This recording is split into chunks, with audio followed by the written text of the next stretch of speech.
स्वागत आहे तुमचं माझ्या चॅनलवर। हा ब्लॉग आहे बुधवारचा आहे।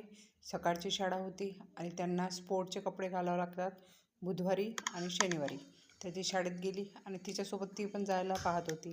तर इथं घरात आली तर हिला घेऊनच काम करावं लागते। तर हिचा हात पूर्णपणे पुरतं जेवढेही सामान वर ठेवलेलं राहते ती सगळ्याला हात लावते। तर इथं किचन क्लीन करताना जी आपली तेलाची कॅन असते ते खूपच तेलामुळे बेकार होऊन जाते। तर तिला गरम पाण्याने घासावं लागते। पण इथं थोडंसं डेली मी अशी स्वच्छ करते आणि एखाद्या वेळेस मग गरम पाण्याने पण धुवून काढते ते पूर्ण जेव्हा भांडे घासायच्या वेळेस। तर इथं तिला घेऊनच हाय वगैरे म्हणायला लावते मी। प्रत्येक व्हिडिओमध्ये तिला कॅमेरासमोर घेतेच। आणि त्यानंतर मी किचन स्वच्छ झाल्यावर इथं नाश्त्याची तयारी केली। नाश्त्यामध्ये केले होते पोहे। तर आता हे तिच्या पप्पाला त्यानंतर कॉल लावला आणि ते वर आले माडीवर आणि डबा घ्यायला आला। हिची तयारी होती दुकानात, तिला जायचं होतं आता।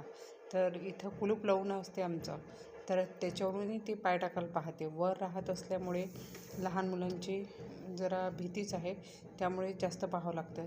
सतत आमचं येणं जाणं पण असतं, पण कुलूप उघडावं लागतं, बंद करावं लागतं, कारण तिच्यासाठी आवश्यक पण आहे ते। तर त्यांना दिल्यानंतर मी पण नाश्ता केला आणि हे सोबतच असते। पूर्ण टेबल वगैरे सगळं ओढून काढते।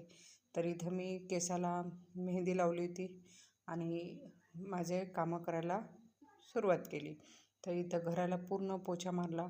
तर इथं किचनमध्ये, हॉलमध्ये आणि स्टुडिओमध्ये सगळीकडे तर ते सगळं करताना अगोदर हिला झोपून द्यावं लागतं।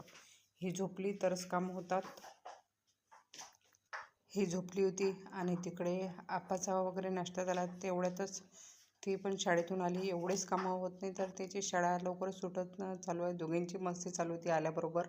आणि तुम्हाला हा ब्लॉग कसा वाटला आणि हा छोटासा ब्लॉग कसा वाटला तुम्ही नक्कीच मला व्हिडिओ कमेंटद्वारे सांगा।